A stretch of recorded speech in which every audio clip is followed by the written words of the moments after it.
and That's you've right. done so many roles in so many Hindi films. Plus you're doing your own independent music, which is buzzing internationally.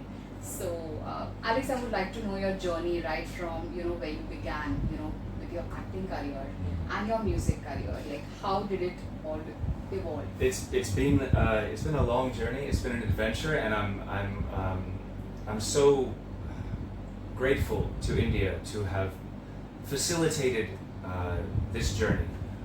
I have, as you've mentioned, worked in so many Hindi, but also Bengali and Tamil and Telugu and Malayalam and so many different industries, films, and more recently, over the last few years, yes, I've started releasing music mostly in English, but I do have that one song that's in Sanskrit, which was inspired by my work in Arya. Wow. Yeah, so check it out. If you haven't seen it, it's called a Bhagavad Gita song. And I found the meaning of the shlokas that I memorized for Arya to be so impactful. And I had them bouncing around in my head, and I just felt like I needed to do something with them. And they still visit me. I mean, they're really, really, really beautiful. And I urge you to check out the song, a Bhagavad Gita song. Ya enam veti hantaram yaschainam manyate hatam. So these words still echo in my head, and hopefully you'll find them meaningful too. And there are subtitles, so you don't have to know Sanskrit to understand. Yeah. But yeah, it has been an incredible journey. India has been such a wonderful place to be on this journey. But it began in the U.S., where as a little kid I tried out for a play, and I got the role. My first performance was in a play called The Outsiders, which is, it's a very, very famous American play. And it was a big Hollywood hit that launched a lot of careers. But for me, all it did was launch my little career, at least in Connecticut, where I was a stage actor for about 10 years. I did about a dozen plays. And during that time, I taught myself how to play guitar and started writing my own music. And then, yeah, fast forward, and here we are, 50 or so film series and such, and prepping up song number 7. So yeah, quite a long journey, but I feel like it's just the beginning. Yeah, your interest in Indian cinema has grown over years. I would like to know, Alex, from where does it stem from? Good question. In fact, a lot of people are very shocked to know that I knew nothing about Indian cinema until I came to India. I was here, like many people do, on a journey, on an adventure. And while I was here, a friend of mine suggested that I audition for a role in a television commercial. And as you all know, especially in the industry, filmmakers that do ads also make films. Yes. They kind of do the ads for the money in between the movies they make, because a movie can take a very long time. And so our Balki was making an ad, and he eventually put me in Chini Kam, and that turned out to be my first Bollywood film. And it was an incredible experience, because even though it was a small comedic role, it only had maybe 6 or 7 scenes. All of my scenes were with Amitabh Bachchan. And it was working with our Balki, one of India's finest directors, some of the biggest producers, best DOPs, best co-actors. So rather than kind of climb through a lot of smaller projects and end up at something big, I kind of just got dropped into something huge. And even though after that I did many, many small projects, it gave me a good understanding of how the industry functions at the top. And then obviously a lot of the other projects that I did that were much lower budget gave me a good exposure to how things can be done on a shoestring as well. Yeah. But it was a truly foundational experience for my career in India. It's something that I learned a lot from, and that was the beginning of my Bollywood experience. So you've worked with big actors like Amitabh Bachchan, you've worked with Sarah, you've worked with so many other actors also. So which has been some of your best experiences on screen, and the BTS scenes that go on. What are some of your best experiences that you've learnings also? I love how you kind of bookended that. So Chini Kam was my first, and that was with Amitabh Bachchan. And then just now, Ek Vatan Mere Vatan is available on Amazon. It just released 3 weeks ago or something like that. And in that film, yes, there's Sara Ali Khan. There's also Imran Hashmi. There's a host of amazing actors, and some actors who are just getting their start, like Abe and Sparsh, who are just phenomenal. They played Sarah's, Usha's friends, who helped to start Congress Radio in the film. And their reviews have been phenomenal. I like how you kind of gave the beginning and the most recent, and then in between, sure, so many experiences with so many actors. I'm shooting with Mohanlal right now for Lucifer 2. That's amazing. Yeah, it's a phenomenal movie. So Prithviraj and I worked on Urmi, which was a beautiful movie. It was starring myself in a double role, Prithviraj, Vidya Balan, Prabhudeva. Yes. Truly a phenomenal film, and Santosh Shivan is India's finest director in DOP, in my opinion. One of, let me not make any enemies, but one of the finest. And so working on that, I got to work with Prabhudeva and Prithviraj, some of the most phenomenal talent. And Prithviraj and I then worked on Lucifer 1, and then now we're doing Lucifer 2, which stars Mohanlal as well. That's really huge. So from him, I did 2 films with Mammootty. I've worked with Akshay Kumar. Now I'm working with him for the second time after Joker. Joker did not do so well, but hopefully our next film will do very well. Imran Hashmi and I first met on Cherry. I can keep going through the list on and on and on. Tabu and I, we met on 2 projects before finally meeting on screen in Kufia. So she was in Urmi, and she was also in Chinikam. So I'd been seeing her face on sets for many years before we finally got to do a scene together in Kufia. So and I don't want to just keep name dropping, but yeah, the point is that I have worked with some of the finest actors and technicians. We've seen you in like so many roles. So many, and it's a privilege to be able to work with such amazing talent, and I consider it some of the best talent in the world, not just in India. I think that I've had the privilege of being a part of some of the finest stories that have been told, and not just some in Hindi. Good films. Some really great films, and really also in Bengali as well. I'm shooting right now my second film with Prasenjit Chatterjee. We worked together on my debut, which was my debut in Bengali, which was Athi Abhijan. And now we're working on Devi Chaudharani. So another nice bookending for my Bengali career, because we did my first together, and my most recent, and in between I did 4 or 5 other Bengali films. But this Bengali film, Devi Chaudharani, is the first one I'm really speaking some intense Bengali dialogues.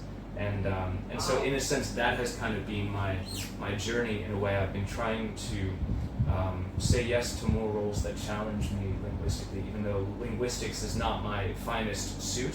It is actually a challenge every single time. Evatan Merivatan, Arya, Bak Bak, which we haven't yet spoken about, that's a series with Divya Datta. In that I speak only in Hindi. And Devi Chaudharani, where I'm speaking predominantly in Bengali. So these are the challenges that are coming. But to get to your other question, what things have I learned? I've spoken a bit about my experience on Chinikam, and one of the reasons why it was so important for me was not just because of working with the team and being introduced to Bollywood, but also working with one of his biggest stars, Amitabh Bachchan. And what I learned from him was quite simply professionalism. I learned that it's not the end of your job when you've delivered your dialogues and your close-up is over. Your responsibility extends to your co-actors' performances as well. Wow. And this That's is something a big learning. it's a huge thing. That's a big learning. I didn't learn it there, but it reinforced my understanding, because on stage that's how we are. You have to be concerned about everyone's performance in a sense, because you don't want to be that shining star in an otherwise dismal cast. You want everybody to be performing to their best. And there are many actors in India, and I'm sure all over the world, that when their close-up is done, they leave, and they have the assistant stand in for the over the shoulder and so on. But Amitabh was not like that. He would be there giving me my cues. Me, lowly Alex, on his first Bollywood film, had Amitabh Bachchan giving his cues when he was not even in the frame. Really? And so that was professionalism, and that really reinforced this understanding that I had from theater, and it really, it was lovely to see that professionalism exists on the highest levels in our industry here. Yes. And it's a lesson that I've never forgotten. And the funny thing is that as I've gone through my career, and it's now been 15, 16, 17 years, and I've seen people come and go. I've seen people that stay, and the ones that stay are the ones that have that same concern for their co-actors' performances as they have for theirs. And it's a lesson that just keeps on being reinforced, and it's something that I try to pass on to the younger artists that I work with when I'm working with them. You know, That's I will always be there to give my cues, regardless of whether or not I'm in the frame. And part of it is also just, you know, you're there to act. So act, even if the camera's not rolling. And you act. learn a lot of things. Yes, absolutely. Learn a lot of things. Absolutely. I'm sure. So, you know, your experiences have been amazing, as you've described, and you know, Some of them, most of them. Some of them have been not so amazing, but yeah, we try to focus on the positives, right? Yes, absolutely, absolutely. So, you know, we know the actor in you, you know, the actor in you that I'm talking to right now, but we at Radio and Music, we really want to know the musician in you, you know, Alex. You know, could you tell us a little more about your journey in music? Sure. Like, how did it begin for you? And you've performed also, right? So, and you've made songs. Yep. We've heard Pride. Yep. It's amazing. Awesome. I loved it. Thank you. Personally. So, how's your experience, you know, in the music industry, like with making music? It's well, it's similar to my career in acting, but also completely different. So I began acting and making music, or I began acting and teaching myself to play guitar kind of at the same time, around 14, 15 years old. Actually, no, I started acting around 10 or 12, and anyway, whatever, around the same time, a long time ago. And I would teach myself to play my favorite songs using magazines. Wow. So I would buy a magazine, and on the cover would be Nirvana, Pearl Jam, Counting Crows, REM, whatever band had a big hit on the radio right then. And inside they would show you how to play the songs, usually 3 or 4 of the songs from the album.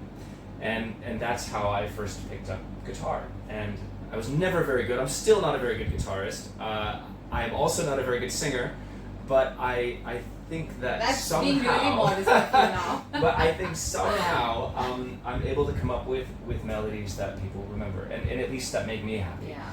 And so as a songwriter, I think I'm okay. As a lyricist, I'm okay. But it all began when I picked up a magazine and tried to teach myself very, very simple music from the rock bands that were popular then. And I kept playing music for very, very many years, usually about heartbreak and the girlfriends that I lost and the ones that I wanted but couldn't have, like all teenage boys do. And found that I was able to come up with these melodies, but it's something that I always kept on the back burner. It was, and now I'm fast forwarding many, many years, but it was finally when COVID hit and all of my filming stopped, all of my films and series just ceased production, and everything was put on hold and nobody knew for how long, that I looked at my guitar and I said, well look, I've been making this excuse for years that I don't have the time to get my music out there. Now this is the moment. Wow. So I either do it now or I just say forget it, I'm not going to do music.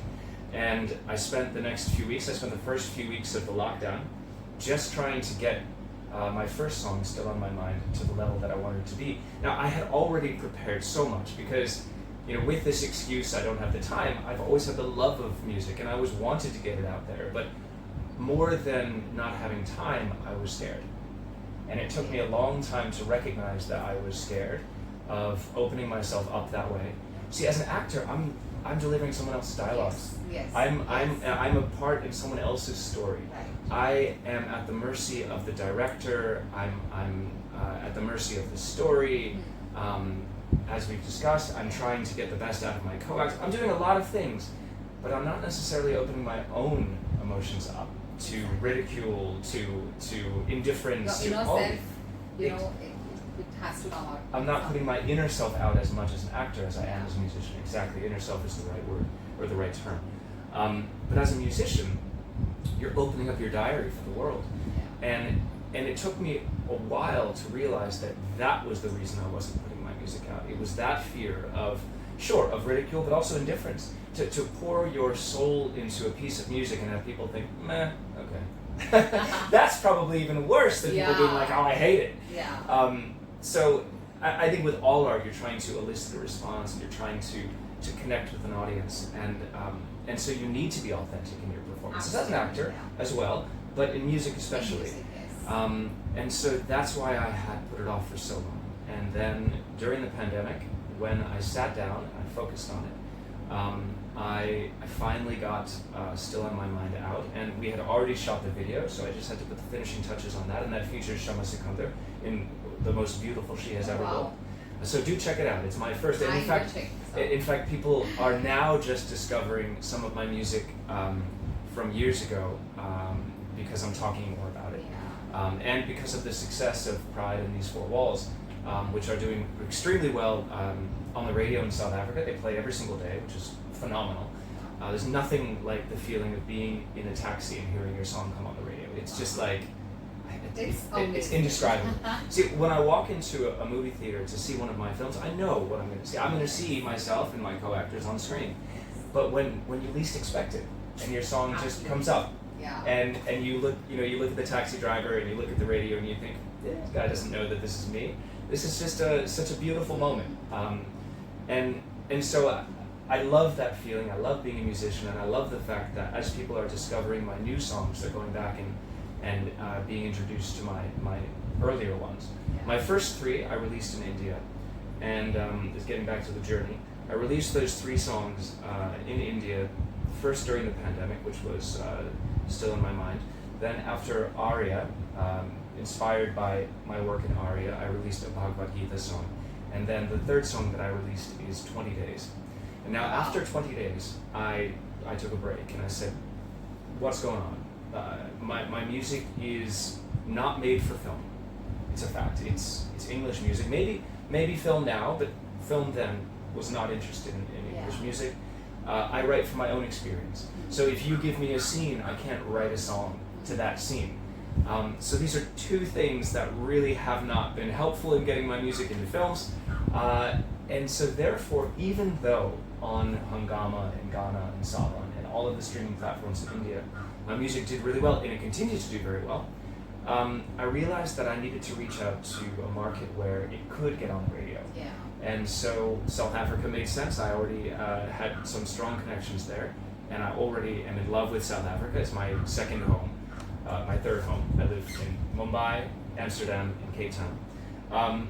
So I explored the industry there, and the audience and the radio specifically were very supportive, and yeah, ever since it released 20 days, sorry, not 20 days, These Four Walls released about 10 months ago, it's been playing on the radio every single day. Wow, And, that's amazing. it I'm is, sure you it must is. be feeling, really, like amazed, and how's the feedback you're receiving for your music? Well, the feedback is lovely, but it's also a little terrifying. It's like, okay, so These I Four think people Walls. want to hear more of it. Well, that's I the think thing. that's the feedback. So These Four Walls plays every single day. Pride plays a bit less. So I think it's because Pride is a little more rock, and I think These Four Walls, with its beat, with its production, is very radio friendly.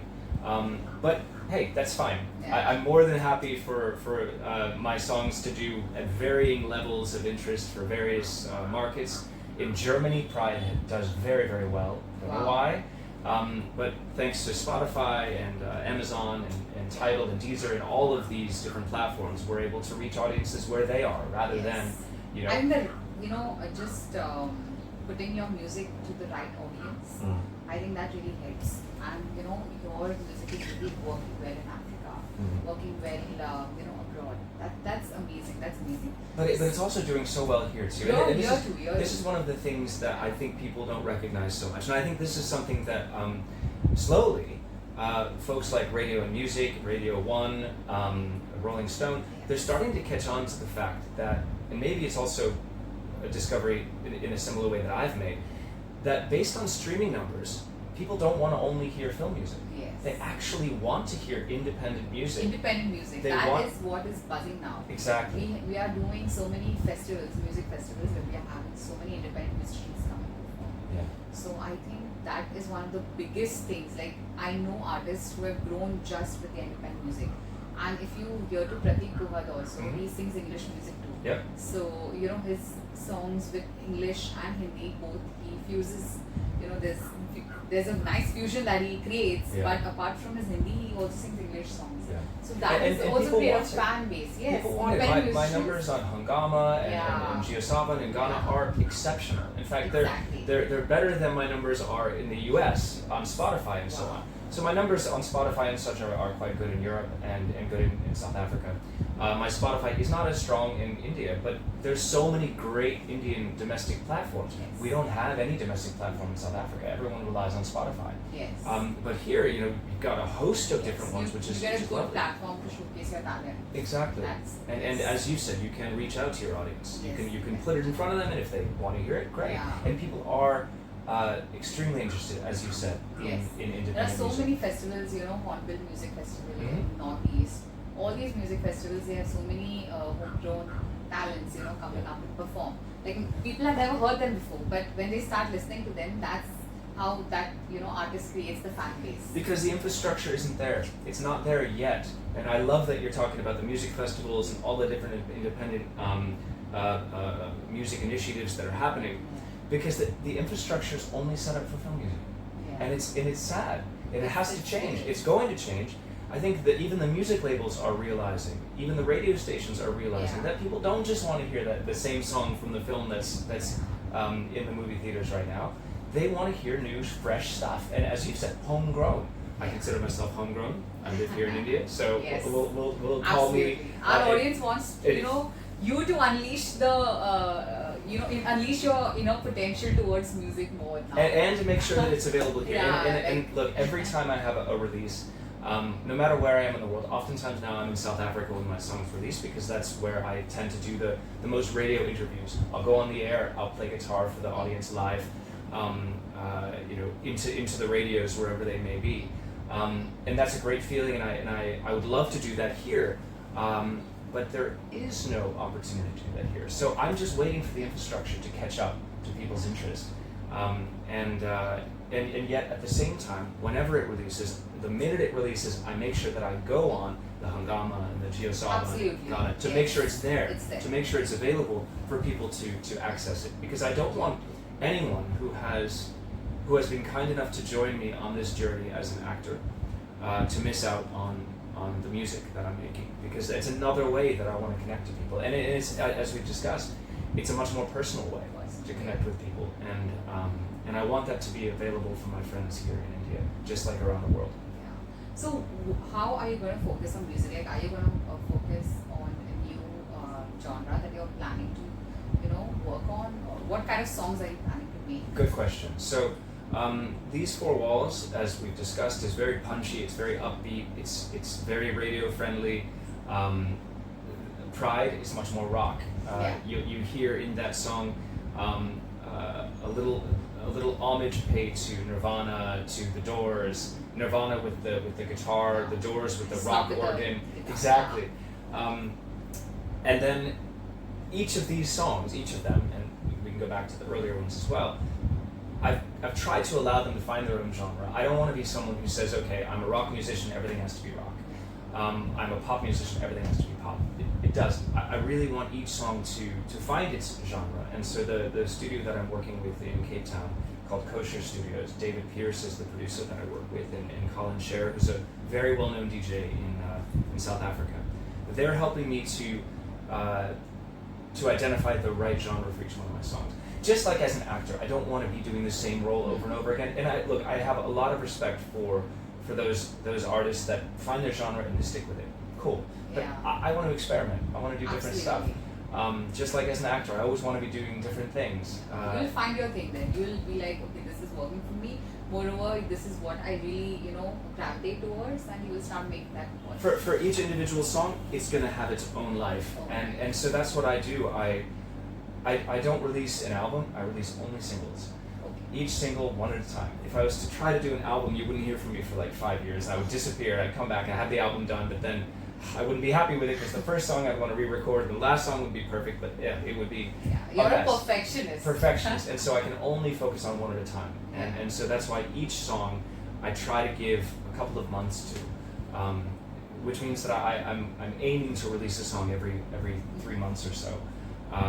And each song has its own music video, so that also takes time. I feel like, look, for those people that don't want to, those artists that don't want to make music videos, fine, but you're missing out on a huge opportunity to connect visually as well with your audience, and to tell a story, and to have fun like with you did with Pride, you've shot at some, really beautiful locations. I think it's in South Africa, South Africa, and everything is tied together with an elevator. Yeah. And the reason why is because I was stuck in an elevator for 2 hours. What are you saying? Twice! I didn't even learn from the first Oh, experience. I was shit. stuck twice. And this is an experience that most Cape Townians and many South Africans will relate to. Getting stuck in an elevator happens so often because the power gets cut so often. And unless you check, because we have an app on our phone to tell us when the power is going to go out, unless you check and make sure that you're not getting in the elevator at exactly the wrong time, there's a chance you get stuck. And then they have to come and they've got to open the doors, and it's a whole thing. It's very embarrassing. It's very embarrassing. So this music video for Pride is inspired by just that experience where I was stuck in an elevator on the way to the music studio, actually. So I had to call and be like, This really happened to you. Yeah. It really happened. It happened twice. Like I said, I didn't learn my lesson the first time. So I'm on my way to the music studio, and the elevator door shuts and the light goes out. Wow. That's Perfect crazy. timing. And so I'm sitting there with my guitar in my backpack, and I'm like, what am I going to do now? So obviously I call the company that's supposed to come and rescue all of us. Wow. And of course, they're like, don't worry, we'll get to you in about an hour. I'm like, an hour? They're like, yeah, we've got like 30 other people to free from their elevators on the way to you. So it wasn't just me, but that didn't make it any less embarrassing. But being stuck in an elevator for 2 hours, like that is crazy. It must be like, you must be like super. I'm embellishing. It was an hour and a half. I'll stick to an hour and a half. But Okay. it was still, it was. I think for the first couple of minutes, you get a little panicky. But then, what are you gonna do? Be panicked for an hour and a half? No. So I opened up my guitar. I started strumming some songs. I was on my way to the studio anyway, so there were some things that I needed to work on. But it was an experience many people in South Africa can relate to. And what happened to me in that experience was I was like, well, if only this elevator would just magically transport me to the beach or somewhere where I could relax. And then I'm like, interesting. So that's the impetus for the music video. So if you watch it, I don't want to ruin the surprise, but I get stuck in an elevator, and then the elevator doors open, and in one moment I'm magically transported to the middle of a forest, in another moment I'm in the middle of traffic, in another moment I'm on the top of a mountain, and so on. So it's a little fantasy shot driven video. Yeah, and it's almost we try to avoid being a very tourist video, like the tourism board video showing all the most beautiful spots. Yeah. But at the same time, there's so many amazing things. Just like in India, there's so many truly beautiful frames to capture. Yeah. And so each time we make a video. I think you should shoot in India. I have the first music video. You have to check this out. It's still on my mind. Was shot in Mud Island. And people often ask, is this Fiji, is this some island nation, Maldives, wherever? And no, it's just here in Maharashtra. Wow, that's amazing. Yeah, and you it's should also beautiful. shoot in Rishikesh, it's north side. Yep, I've been to Rishikesh. You I've been have? everywhere. One of the Wow. benefits of being an actor in this country, or anywhere I suppose, is that we go to some of the most beautiful places in the country. I was shooting for Ruhi, not even Ruhi. The previous time I went was when I was there with Ruhi, but then recently with Sweet Karan Coffee, I was shooting in Agra again. So I went to the Taj Mahal for the 7th time. Because I can't not go. If my hotel is looking out at the Taj Mahal, my excuse can't be, well, I've been there 6 times before. No, so I go for the 7th time. And if I'm there in Agra again for another shoot, I'll go for the 8th time. So I have actually had the privilege of seeing some of the most beautiful and iconic scenes in India, scenery in India, multiple times. I was just shooting, as I mentioned, for Lucifer 2 and Puran in Leh Ladakh. Oh, So wow, that's it was beautiful. stunning. And I took a motorcycle. I'm an avid motorcyclist. I took a Royal Enfield Himalayan, and I rode from Leh to Cargill. And What? Yes, That's 450 amazing. kilometers. Yeah, it was beautiful. I mean, I stopped along the way. I stayed in a homestay with no electricity, no running water, no heating. It was cold. It was October. Pretty much a traveler. So now we Yes. also know that Alex is a traveler. And an adventure enthusiast. Yeah, I mean, one of the absolutely. reasons why I love being in Cape Town so much is the paragliding. I'm a Adventurous paraglider. person. Yeah, I'm a paragliding pilot. I've had my license for about 2.5 years now. What? So yeah, I fly Learning as new much as things about possible. you now. And in fact, I think I'll be flying this week. So I'm here with Namrata at Radio and Music, and just after this interview, I'm going to be headed to South Africa. So this is the last interview about Pride and about Evatan Marivatan before I head back to South Africa, which is always bittersweet. Yeah. Because India is my home, has been my home for so many years. But I'm excited to come back again. I'll be shooting here probably in about a month. Okay. So I'll be back again, and then I'll have a new song to talk about soon, and a new... Can you give us a gist about your upcoming song then? So the upcoming song is called Ghosts. Okay. And Ghosts, like I've just Is it described... a little dark? It's not dark. Well, I don't know. You see, the thing about music for me is it's always a little bit melancholy, because as a musician, and I don't know if this is all musicians, but the way that I write is I will be dwelling on an emotion. I'll be dwelling on a particularly intense experience, and sitting down and strumming chords and piecing together lyrics and melodies. And I would do this when I'm introspective, not when I'm celebratory, not when I'm, out on the town, meeting friends, going out, having a drink. So my songs tend to be that way, introspective. They tend to be things that I find beautiful, created out of moments that are dark or that are difficult. And so for me, I think music has been over the years therapy in a way, where I've been able to work through negativity. I've been able to work through difficulties by creating something that I personally find beautiful. Wow. See, I would never replay the same chords and sing the same line unless I Yeah. find it appealing. So it has to be my favorite song before it ever ends up being, pitched to my producer for actually making it into something more tangible. First, I have to fall in love with it. So that falling in love with something that comes out of darkness and difficulty and intense emotion is kind of a catharsis. It's a way of working through those things. Yeah. So it is. That's a very long answer to a very short question. Is it dark? No, but we're learning so many new things. But- In my mind, you're just an actor and musician. Just know you're an actor and musician. Thank you. But now that I know that you're also an adventure enthusiast. Yeah. That's what we know about you. That's the new revelation that came Yes, out of our and discussion meaning- today. Alex. There's so much. Well, you can check out some of my paragliding videos on Instagram. I'm not very active. I try is to. it on YouTube also? I don't put. So my YouTube. To go back to what we were talking about earlier, I'm a perfectionist. So people keep saying, look, just pick up a guitar. Friends, and they're very supportive. They'll be like, look, I'll just record you. Just play Yeah. acoustic. And I'm always like, yeah, but I won't be perfect. So my YouTube, which is RadioandMusic, which is where all of my music videos reside, is just what I am comfortable putting out there. I don't put any of my interviews. I don't put any outtakes. I don't put any just me sitting with a guitar. I just put the finished stuff, and I don't know. I'm comfortable with that. Whereas on social media, I tend to be a little more goofy. Yeah. So on Instagram, I'll have fun and I'll Yeah. post things that aren't necessarily projecting me in the most professional light.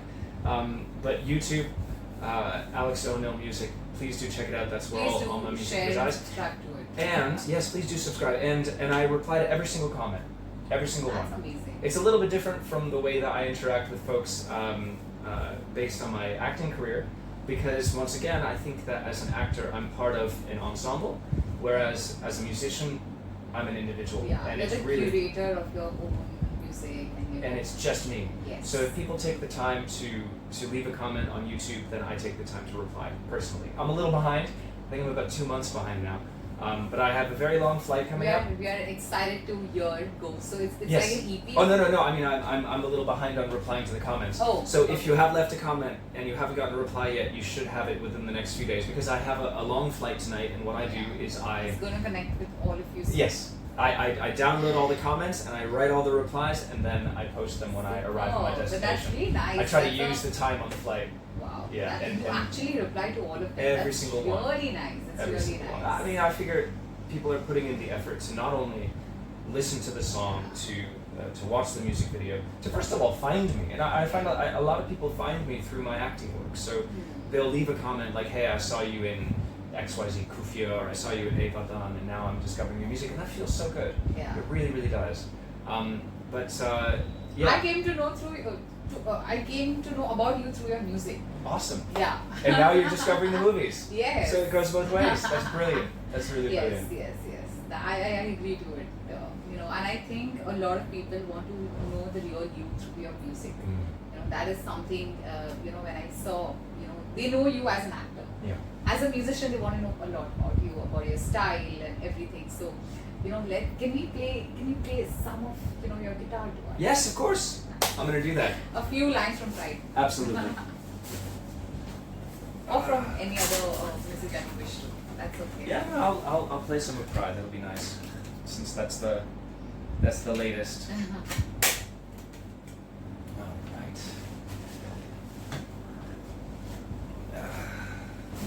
My little tiny guitar. Can I move this a little bit?